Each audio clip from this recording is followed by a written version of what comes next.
오늘 성경 말씀은 열왕기상 12장 1절부터 11절에 있는 말씀입니다.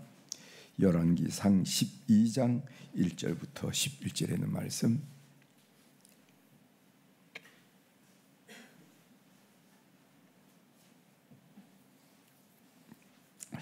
이제 1절부터 제가 봉독해 드리겠습니다.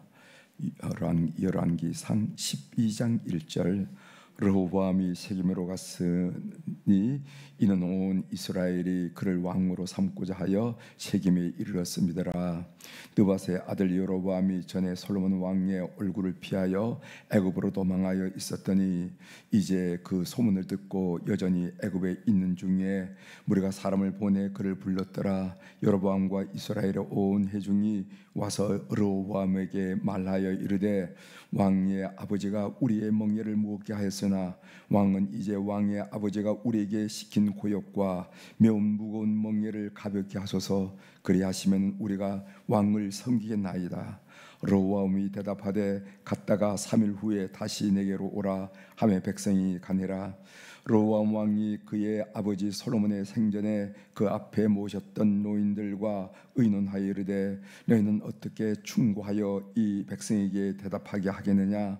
대답하여 이르되 왕이 만일 오늘 이 백성을 섬기는 자가 되어 그들을 섬기고 좋은 말로 대답하여 이르시면은 그들이 영원히 왕의 종이 되리이다 하나 왕이 노인들이 자문하는 것을 버리고 자기 앞에 모셔 있는 자기와 함께 자라는 어린 사람들과 의논하여 이르되 너희는 어떻게 자문하여 이 백성에게 대답하게 하겠느냐. 백성이 내게 말하기를 왕의 아버지가 우리에게 미운 명예를 가볍게 하라 하였느니라. 함께 자라는 소년들이 왕께 아뢰어 이르되 이 백성들이 왕께 아뢰기를 왕의 부친이 우리의 멍에를 무겁게 하였으나 왕은 우리를 위하여 가볍게 하라 하였은즉 왕은 대답하기를 내 새끼 손가락이 내 아버지의 허리보다 굵으니 내 아버지께서 너희에게 무거운 멍에를 매게 하였으나 이제 나는 너희의 멍에를 더욱 무겁게 할지라. 내 아버지는 채찍으로 너희를 징계하였으나 나는 전갈 채찍으로 너희를 징계하리라 하소서.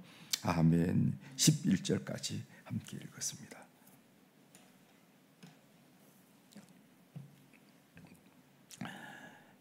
오늘 우리가 읽은 열왕기상 12장 1절부터 11절에 있는 말씀을 중심으로 함께 묵상할 주제는 옳은 소리를 듣는 지혜를 주옵소서 하는 그런 말씀으로 같이 은혜를 좀 나누고자 합니다. 옳은 소리를 듣는 지혜를 주옵소서. 어제 지난 시간이죠. 여로보암이란 인물을 우리가 배웠습니다. 여로보암은 여러분들이 이제 르호보암, 여로보암 같이 보암이기 때문에 이게 형제인가 아닌가 이러는데 그렇지 않습니다. 르호보암은 솔로몬의 아들이고 그래서 왕이 되잖아요. 여로보암은 솔로몬의 신하로서 그 여로보암은 어떤 인물인가 하면은 이제 나중에는 그 북쪽의 10지파의 왕이 되잖아요. 그러니까 같이 보암이라 해서 형제지간인가 이렇게 생각하면 여러분이 오해하시는 겁니다. 이 여로보암이란 인물은 어떤 인물인가 하면은 어제 우리가 읽었지만 과부의 아들이에요. 그러나 그 성품이 성실하기 때문에 솔로몬이 중요한 신하로 이렇게 발탁을 했던 인물입니다. 그런데 솔로몬이 무슨 이유인지는 모르지만은 여로보암을 죽이려고 했어요. 제가 생각할 때는 그 이스라엘 백성들의 그 부역하는 감독관으로 역할을 했는데 그 백성들이 그 부역으로 어려움을 당하니까 아마 몇 번 왕에게 이런 어떤 말하자면은 하소연을 했지 않았겠는가 이런 생각을 합니다. 그래서 여로보암을 죽이려 했기 때문에 여로보암은 애굽으로 정치적인 망명을 갔다. 여기 성경에는 피신했다 한 얘기는 정치적인 망명을 갔다는 거죠. 그 부분이 열왕기상 11장 40절에 나옵니다. 제가 읽어드리겠어요. 40절. 이러므로 솔로몬이 여로보암을 죽이려 하매 여로보암이 일어나 애굽으로 도망하여 애굽 왕 시삭에 이르러 솔로몬이 죽기까지 애굽에 있으니라. 그 당시 애굽이란 나라는 큰 제국이었으니까, 지중해 큰 제국이었으니까 뭐 이런 사람, 어제 에돔 하닷도 받아들였죠. 이런 사람처럼 유력한 정치인들을 받아들여서 아마 이렇게 미래를 도모하지 않았는가 생각합니다. 이제 솔로몬이 죽고 그의 아들 르호보암이 왕위를 계승합니다. 1절 읽겠습니다. 열왕기상 12장 1절. 르호보암이 세겜으로 갔으니 이는 온 이스라엘이 그를 왕으로 삼고자 하여 세겜에 이르렀음이니라. 여기 보면 온 이스라엘이라 하는 단어가 나옵니다. 그냥 이스라엘하고 온 이스라엘이 달라요. 이스라엘, 그냥 성경에서 이제 이후로 이스라엘이라 하는 말이 나오면은 북쪽의 10지파를 가리킵니다. 그러나 온 이스라엘이라 하는 것은 남쪽에는 2지파, 그러니까 유다 지파와 베냐민 지파를 향해서 온 이스라엘 공동체를 말할 때 온 이스라엘이라 하는 이런 말이 나옵니다. 이 말이 나중에 요한계시록에 그런 표현이 나와요. 온 이스라엘. 그러니까 그날에 하나님께서 이스라엘을 통일시킨 것처럼 하면서 요한계시록이 그렇게 묵시하는 것을 우리가 보게 되는데, 아무튼 온 이스라엘이 세겜에 모였기 때문에 북쪽에 있는 10지파도 처음에는 르호보암이 왕이 되는 것에 대해서 부정적이지 않았다는 거예요. 그러니까 온 이스라엘이 모였다는 것은 왕으로 인정할 마음이 넉넉히 있다는 얘기죠. 만일 그 르호보암을 왕으로 인정한다면 그 모임에 올 리가 없습니다. 그러므로 온 이스라엘이 그를 삼고자 하여 세겜에 이르렀다 하는 것은 북쪽 10지파도 솔로몬의 아들인 르호보암 왕을 인정하려고 하는 긍정적인 마음, 받아들인 마음이 있었다 하는 것을 우리가 알 수가 있습니다. 그런데 르호보암이 세겜으로 갔다. 그러면 왜 르호보암은 세겜에 갔을까? 왜 갔을까? 여러분, 세겜은 이스라엘 백성들에게 가나안 정복 전쟁을 마치고 미래를 위해서 계약을, 언약을 갱신한 자리가 바로 세겜이에요. 세겜. 제가 그 부분을 여호수아서의 말씀을 통해서 한번 여러분들에게 알려드리겠습니다. 여호수아 24장 15절입니다. 이제 여호수아가 모든 정복 전쟁을 끝내고 이제 이스라엘 백성들 앞에 이 세겜 땅에서 얘기하는 겁니다. 제가 읽어드리겠어요. 만일 여호와를 섬기는 것이 너에게 좋지 않게 보이거든 너희 조상들이 강 저쪽에서 섬기던 신들이든지 또는 너희가 거주하는 땅에 있는 아모리 족속의 신들이든지 너희가 섬길 자를 오늘 택하라. 오직 나와 내 집은 여호와를 섬기겠노라 하면서 여호수아가 모든 정복 전쟁을 끝내고 이스라엘 백성들을 모아놓고 그들의 신앙적인 결단을 촉구하는 선언을 우리가 보겠습니다. 너희들이 그러니까 강 저편에는 것은 유브라데스 강 저편, 그러니까 조상의 조상인 아브라함의 고향이었던 그들이 섬기던 그 신들이든지 아니면 지금 너희들이 보는 뭐 이게 바알 신은 아스라 신, 그모스 신 이런 신들이든지 너희들 섬길 자를 택해. 그러나 나와 내 집은 오직 여호와만 섬기겠노라. 신앙을 촉구한 얘기죠. 그때 16절에 여호수아서 24장 16절에 보면은 백성이 대답하여 이르되, 뭐라고 대답했냐면 우리가 결단코 여호와를 버리고 다른 신들을 섬기기를 하지 아니하리니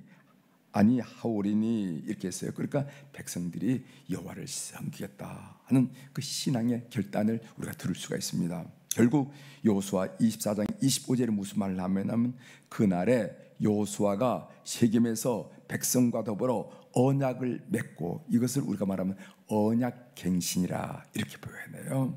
이스라엘 백성들이 하나님과 언약 맺은 것은 어디 있는 것이 어디입니까? 신의 산이었잖아요. 그죠? 우리가 배웠잖아요. 신의 산에서 언약을 맺었는데 그 언약을 세월이 지나면서 희미해지고 불투명해졌다는 거예요. 그래서 다시 가면 여호수아가 모세의 뒤를 이은 여호수아가 백성들을 앞에 놓고 그 언약을 리뉴얼, 갱신을 시킨 거예요. 갱신하는 것을 우리가 보게 됩니다. 그 부분을 다시 읽어드리겠습니다. 여호수아 24장 25절. 그날에 여호수아가 세겜에서, 어디에서? 세겜에서 백성과 더불어 언약을 맺고 그들을 위하여 율례와 법도를 제정하였더라. 그래서 이것을 우리가 신학적인 용어로 언약갱신이라 이렇게 표현한다는 거 여러분 아시길 바랍니다. 세겜이 바로 그런 자리였다는 겁니다. 그래서 왕으로 등극한 르호보암은 바로 이런 의미를 가진 세겜에서 온 이스라엘 지파가 인정할 정권의 권력의 정통성을 확보하려고 했다는 거예요. 우리의 조상들이 여기서 언약을 갱신하지 않았는가? 그래서 여기서 이제 모든 백성들을 모아놓고 나는 이 언약 갱신 현장에서 이 정권이 정당하다 하는 것을 선포하고 또 미래를 비전을 얘기했던 것이라 이렇게 얘기할 수가 있습니다. 그때 여로보암을 위시한 백성들이 르호보암을 찾아갑니다. 여로보암은 어떤 사람입니까? 애굽의 망명 같은 사람인데 사람들이 그를 데려와서 다시 한번 여로보암을 중심으로 북쪽 지파들이 모여서 의견을 모으죠. 그 모은 의견을 가지고 르호보암을 찾아갑니다. 그들의 간청이 나오는데 무슨 얘기를 르호보암을 만나서 하려고 하냐면은 열왕기상 12장 4절에 나옵니다. 제가 읽어드리겠어요. 열왕기상 12장 4절. 왕의 아버지가, 이건 솔로몬을 말하죠. 왕의 아버지가 우리의 멍에를 무겁게 하였으나 왕은 이제 왕의 아버지가 우리에게 시킨 고역과 무거운 멍에를 가볍게 하소서. 그리하시면 우리가 왕을 섬기겠나이다. 이렇게 얘기하는 겁니다. 그러니까 그 솔로몬이, 여러분 우리가 어제도 잠깐 살펴봤지만은 솔로몬 성전 건축이 몇 년 동안 있었죠? 7년. 그 다음에 솔로몬 왕궁 건축이 몇 년이죠? 14년. 그래서 7년 14년이면 몇 년입니까? 21년이죠. 21년 동안 40년 정치를 하는데, 솔로몬이 40년 동안 정치를 하거든요. 그 반 이상을 그것만이 아닙니다. 예루살렘 성벽을 또 수축하고 각 지역마다 밀려 그 요새를 수축하고 하던, 이거 계속해서 백성들이 좋은 날이 없이 고욕하고 그 멍에가 너무, 옛날에는 왕권 시대였으니까 그 돈은 어디서 나옵니까? 세금으로 내는 거 아니겠어요? 세금으로 또 다 걷어가고 세금만 걷어가는 것이 아니라 부역을 동원해가지고 노동력을 착취하고 이렇게 하면서 너무 힘들었다 이 말이죠. 그 이야기를 지금 하는 것입니다. 그거 좀 가볍게 해달라 한 얘기죠. 르호보암은 3일의 시간의 여유를 갖고 사람들의 조언을 구합니다. 첫 번째 조언을 구한 무리가 누구냐 하면은 아버지 솔로몬 왕과 함께 했던 노인들의 조언이에요. 노인들의 조언입니다. 그들이 어떻게 조언하는가? 7절 보십시오. 7절. 대답하여 이르되 왕이 만일 오늘 이 백성을 섬기는 자가 되어 그들을 섬기고 좋은 말로 대답하여 이르시면 그들이 영원히 왕의 종이 되리이다 하나, 이랬어요. 백성들의 얘기를 잘 귀담아 들으시고 백성들을 잘 섬겨주시면은 그 백성들이 어디 가겠냐고, 왕의 종이 되어서 평생 여기 영원히 왕의 종이 되지 않겠습니까? 이렇게 건의하죠. 우리는 여기서 섬기는 리더십을 우리가 배우게 되는데, 섬기는 리더십을 이 노인들이, 이 장로들이 고민을 했다는 겁니다. 여러분, 서번트 리더십이라고 많이 들어보죠? 리더십은 막 다스리고 막 부리고 이런 거로 인식했는데, servant, 종으로서 섬기는 리더십, 진정으로 섬길 때 많은 사람들이 따른다. 그 servant 리더십의 가장 중심적인 분이 누구냐면 예수 그리스도지. 예수 그리스도.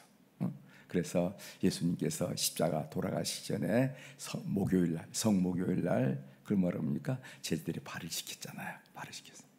발을 씻기면서 너희들도 나와 같이 내 본을 받아서 이와 같이 하라 하면서 servant, 종의 리더십을 가르쳐줬어요.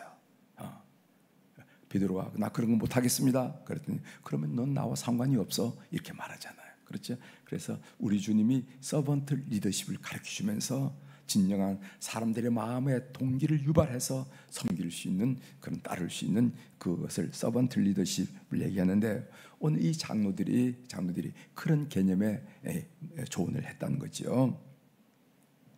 백성을 섬기면은 백성이 이런 생각을 할지도 모른다는 우려를 할 수도 있을 것입니다. 내가 백성들을 섬기면은 백성들이 혹시 이런 생각을 하지 않을까? 예를 들어서 백성들이 나를 만만히 보지 않을까? 호통을 치고 후리고 이러면 무서워. 왕이 나타나도 우선 어떡하는고 막 이러는데, 그냥 섬기고 부드럽게 섬기려고 하니까 만만히 보지 않겠느냐? 이런 우려를 할 수 있을까요? 없을까요? 할 수 있죠. 할 수 있죠. 또 그 모습이 백성에게 왕이 지레 겁을 먹고 굽신거린다라는 생각을 하지 않았을까? 저 왕 저렇게 하는 거 봐. 우리가 모여서 그냥 힘을 가지고 뭐 했더니까 우리 앞에서 그냥 굽신거리는 거 아니야? 이런 생각을 할 수도 있단 말이죠. 또 주대 없이 백성들의 여론에 굴복하고 말았다는 그런 인상을 주진 않았을까. 그래도 왕이 주대가 있어야지, 무슨 백성들이 가서 얘기했다고 백성들의 말에 귀가 혹 이렇게 해가지고 그렇게 하면 되겠느냐, 그런 생각도 할 수 있겠죠. 예? 저는 그 소위 노인 장로들이 르호보암 얘기했을 때 그 이야기를 듣는 르호보암이 여러 생각을 할 수 있을 거예요. 그 얘기가 어쩜 일리가 있을지 모르지만 그렇게 백성들을 섬기다 보면은, 제가 조금 전에 여러분 설명했듯이 백성들이 나를 만만히 보지는 않을까. 그 모습이 백성들에게 왕이 지레 걸어먹고 백성들에게 국순거린다 하는 그런 오해를 하지는 않을까. 주대 없이 백성들이 몇 명이 가서 요구했다고 그렇게 따르는가 하는 그런 인상을 주지 않을까. 이런 생각을 르호보암이 할 수도 있었겠구나 하는 생각을 했습니다. 그런데 아니라는 거죠. 섬기는 리더십을 발휘할 때 백성들이 진심으로 깊이 동기가 유발돼서 왕을 섬기게 된다, 이런 얘기입니다. 자, 이 이야기가 첫 번째 무리로부터 들은 조언입니다. 두 번째 무리는 르호보암 왕과 함께 자라온 젊은이들의 조언이에요. 젊은이들. 여기 젊은이들이라 하면 그럼 무슨 애들인 걸로 생각하는데 그렇지 않습니다. 르호보암이 왕이 될 때가 언제냐면 41살이에요. 41살. 41살은 젊은이가 아니죠? 그렇죠? 41살. 따라서 여기서 어린 사람이라 이런 성경의 표현, 노인, 어린 사람이라 이런 표현은 생물학적으로 나이가 어리다라는 그런 의미보다도 인격이 미성숙하다는 거예요. 인격이 미성숙하다. 참 어리구나, 생각하는 게 어리다, 이런 얘기 하잖아요. 아이고, 저 사람 나이는 많이 먹지만 어떻게 생각하는 것이 저렇게 어릴까, 이런 얘기를 가끔씩 주고받긴 하는데, 그런 것처럼 나이와 상관없이 생각하는 것이 어리다는 거예요. 그런 어린 사람들이 무슨 얘기를 하는가 봅시다. 10절입니다. 함께 자란 소년들이 왕께 아뢰어 이르되, 이 백성들이 왕께 아뢰기를 왕의 부친이 우리의 멍에를 무겨하였으나 왕은 우리를 위하여 가볍게 하라 하였은즉, 왕은 대답하기를 이렇게 대답하는 겁니다. 내 새끼 손가락이 내 아버지의 허리보다 굵으니, 이랬어요. 여기 내 새끼 손가락이 내 아버지의 허리보다 굵으니, 이 말은 히브리어 관용구예요. 그러니까 격언과 같은 것이란 히브리어 관용구로서 남성의 성기를 말한 표현입니다. 백성이 왕으로부터 이런 모욕적인 말을 들었을 때 나라는 돌이킬 수 없는 길로 접어들기 시작했다는 거죠. 그래서 결국 BC 924년에 북쪽 10지파는 여로보암을 중심으로 북이스라엘 왕국이 되었고, 남쪽 유다 지파 플러스 베냐민 지파라고 그랬어요. 베냐민 지파는 유다 지파와 가까이 붙었기 때문에 같이 놉니다. 그래서 남쪽 유다 지파와 베냐민 지파는 르호보암을 왕을 중심으로 남유다 왕국으로 분열되고 말았어요. 그러던 이 분열된 해가 BC 922년인데 북이스라엘 왕국은 언제 망하느냐 하면은 BC 722년에 북쪽에는 아시리아 제국으로부터 멸망당하잖아요. 그러니까 200년간 북이스라엘 왕국을 통치하다가 왕국 멸망하고 말았습니다. 그리고 남쪽 이 유다 왕국은요 어떻게 되냐면은 그 이후로 쭉 존속하다가 BC 586년에 바벨론 제국으로부터 멸망을 당해요. 그래서 북쪽 왕국은 200년 역사고 남쪽 왕국은 350년 역사입니다. 한 배가 가깝게 되죠. 북이스라엘 왕국은 200년 만에 멸망하고, 그리고 남쪽 유다 왕국은 350년 만에 멸망당하는데, 누구로부터 멸망당하냐면 바벨론 제국으로부터 멸망돼요. 그때 멸망을 할 때 이스라엘의 유력한 사람들, 유수한 사람들이 다 포로로 끌려갔습니다. 이것을 보고 바벨론 포로 유수, 바벨론 포로 이 이야기에 대한 아픔을 토로한 사람이 바로 그 남유다 왕국의 멸망 시기에 고백했던 사람이 예레미야가 아닙니까? 그래서 예레미야가 눈물의 예언자라 이렇게 하면서 너희들이 이렇게 하면 멸망되고 만다 한 얘기. 너희들이 바벨론에 잡혀가서 금방 돌아오리라고 생각하지 말아라. 거기서 결혼하고 집을 짓고 살아라. 그래서 70년 정도 머물 것이다. 우리가 일제가 36년인데 배가 되죠. 70년 정도 포로가 잡히고 그 후에야 돌아오리다 하는 그 눈물의 예언자, 예레미야의 예언자를 우리가 보게 된다는 거죠. 이런 사건이 바로 여기서 지금 일어나는 거예요. 이 르호보암 한 사람의 이 판단 잘못으로 그 나라가 두 동강이 나는 것을 오늘 그 현장을 우리가 목격하고 있습니다. 제가 오늘 이 말씀을 묵상하면서 참 옳은 소리를 듣는 지혜가 중요하구나 하는 그런 생각을 했어요. 옳은 소리를 듣는 지혜가 중요하다. 먼저 우선 듣는 마음이 중요합니다. 듣는 마음이. 도무지 듣지 않으려고 한 사람이 있습니다. 고집불통이 되어서 남의 이야기를 들으려고 하지 않아요. 늘 자기 생각이 최고이고 최선이라 이렇게 생각하고 살아간 사람이 있다는 겁니다. 그래서 솔로몬이 뭐를 말하냐면은, 솔로몬이 우리가 초창기에 솔로몬 왕상 3장 9절에서 하나님께 구하는 내용이 뭡니까? 나에게 듣는 마음을 달라. 이렇게 기도하는 거 우리 배웠지요. 듣는 마음이 지혜예요. 지혜가 뭐냐? 무슨 정보를 많이 간직한 것, 이걸 지혜로 말하는 게 아니라 듣는 마음, 남의 이야기를 들을 수 있는 마음가짐을 갖는 것 자체가 그 지혜라. 이것을 알고 그런 듣는 마음을 나에게 달라. 이렇게 기도하는 것을 보게 됩니다. 이 듣지 못한 사람은 아마 이런 생각을 할 수 있을 거예요. 남의 얘기를 들으면은 내 자존심이 상한다. 그 사람이 뭔데? 나에게 이래라 저래라 조언하고 충고하느냐 하는 그런 자존심이 상함을 느낄 수도 있고, 아니면 스스로 열등하다라는 그런 생각에 사로잡힐 수가 있어요. 나도 배울 만큼 배웠는데 내가 저 사람 얘기를 왜 들어야 돼? 하면서 소위 열등감에 사로잡혀요. 이런 자존심이란가 이런 열등감을 극복해야만 남의 이야기를 귀담아요.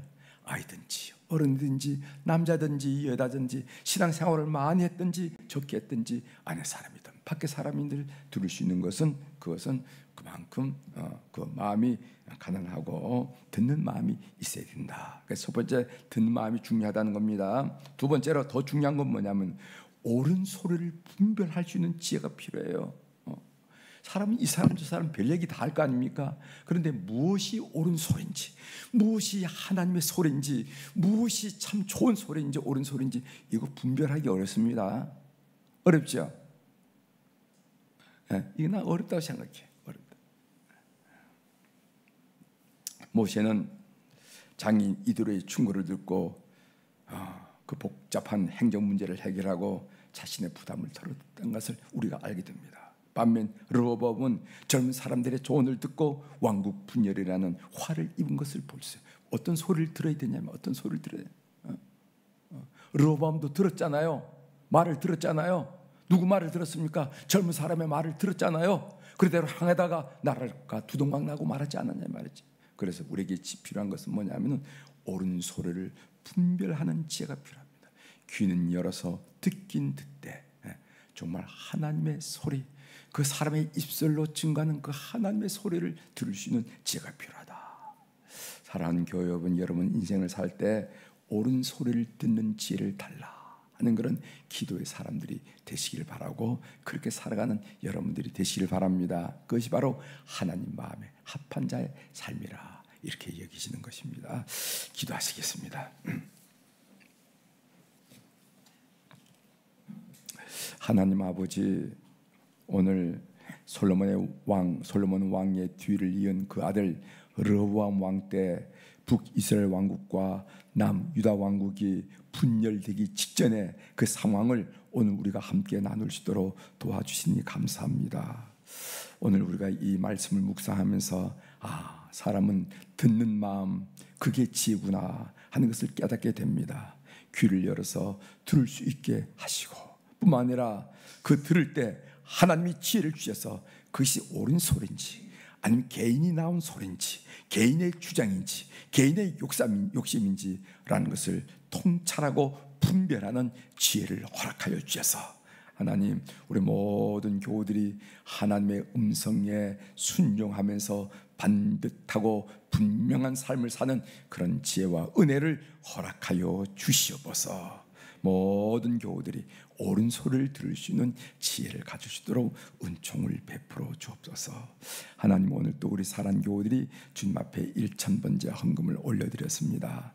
눈 밝으신 우리 하나님 아버지, 귀 밝으신 우리 하나님 아버지, 그래서 우리 눈가에 스친 눈물 자국 놓치지 아니하시고 우리 입가에 새어나오는 나도 모르게 새어나오는 한숨 소리 놓치지 않은 하나님께서 우리 삶 속에 깊숙이 개입하시고 우리의 기도 제목, 우리의 염려하는 거, 우리가 걱정하는 거, 우리가 바라는 거, 우리의 소원하는 거 통촉하여 주셔서 우리가 인생길 이렇게 홀로 사는 것이 아니라 참으로 반석이요 산성이요 진영이 되신 우리 하나님께서 우리와 함께 하신 것을 우리 스스로 삶의 현장에서 느끼게 하시고 우리 주변에 있는 사람도 저 사람은 달라 하나님이 함께 하셔 간증하도록 우리 삶을 이끄시고 역사하여 주시옵소서. 그래서 늘 주님 앞에 무릎을 조아리고 주님 앞에 고개를 숙일 때마다 여호와는 내 삶의 절대 주권자임을 고백하고 찬양하고 감사를 올려드리는 주의 백성들이 다 될 수 있도록 도와주시고, 이런 믿음 때문에 세상이 돌아가는 상황, 세상에 다가온 사람들의 흔들리지 않은 하나님 백성의 담대함과 여유로움과 느긋함과 감격을 늘 누리며 사는 우리 교우들이 될 수 있도록 이 물질을 주께서 연락하여 주시옵소서. 하나님, 오늘 수요일날 우리 자녀들 자손들을 위해서 기도하게 하시오니 감사합니다. 대상급으로 주신 자녀들, 또 그들의 자녀들 자손들을 하나님 눈을 감으면 주님께 간구를 드리고 있사오니 우리의 자손들이 저 해에 나가가지고 부모의 슬하를 떠나서 가서 사업하고 직장 생활을 하고 학문하는 자녀들이 있사오니 하나님, 그들이 노력하고 땀 흘릴 만큼 30배, 60배, 100배 결실을 얻을 수 있도록 주님 역사하여 주셔서 가끔씩 이 곡과 통화를 할 때 좋은 소식으로, 기쁜 소식으로, 은혜의 소식으로, 강건한 소식으로, 복된 소식으로 충만하도록 은총을 베풀어 주옵소서.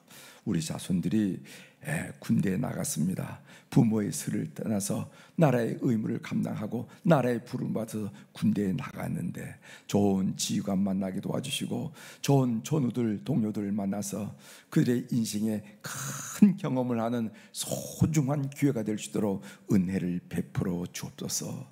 옛날에 깨닫지 못했던 인간관계, 옛날에는 형성하지 못하던 인간관계를 그들이 배우면서 준수한 사회인으로, 준수한 직장인으로, 준수한 가정의 일꾼으로 세워지는 그런 훈련과 그런 다듬어지는 그런 기간이 될 수 있도록 군무를 축복하여 주옵소서.